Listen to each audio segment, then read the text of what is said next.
You can quickly mark it on your form and then move on. So after this, then we'll do standing trunk range of motion for flexion extension. So you'll grab your inclinometers.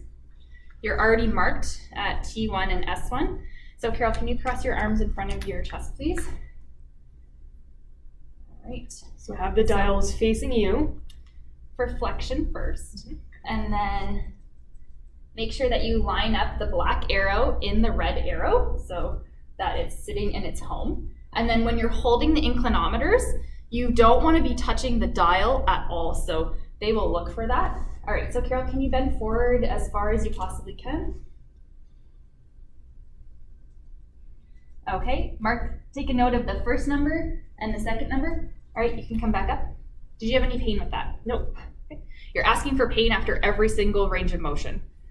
And then you can either write that down if you can do the math quickly in your head, or if you're worried about it, just take the time and write the number down, because it's less time consuming to write the number down than having them have to redo the full range of motion. So for extension, the inclinometers are still going to be facing you. You can move this one slightly further back so that their head does not hit it. Okay, and now can you extend all the way that you can? Okay, and then come back up. Any pain with any of that? Nope. For lateral flexion, you're going to have the inclinometers face you. And you'll put them still at T1 and S1.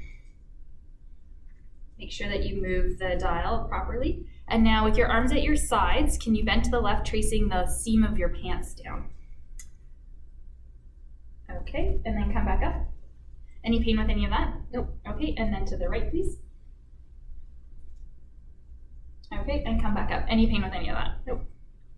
So again, we're taking the top number and subtracting the bottom number, and you're writing that down as you go. So for this last one, for rotation, you're going to be in a tabletop position. And I always like to show them because patients don't know what tabletop position is. So you're going to cross your arms over your chest and you're going to get nice and flat. And then I'm going to ask you to either rotate away from me or rotate towards me, okay? Okay.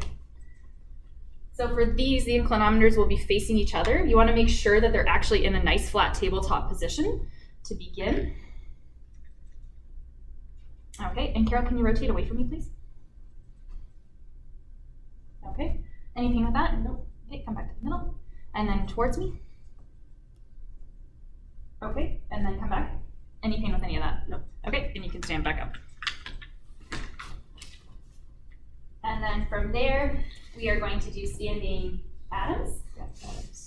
So, cross your arms in front of your chest again for me. And what you're going to do is bend forward, and I'm going to stop you at various points and run my hand down your spine, okay? So slowly start to bend forward.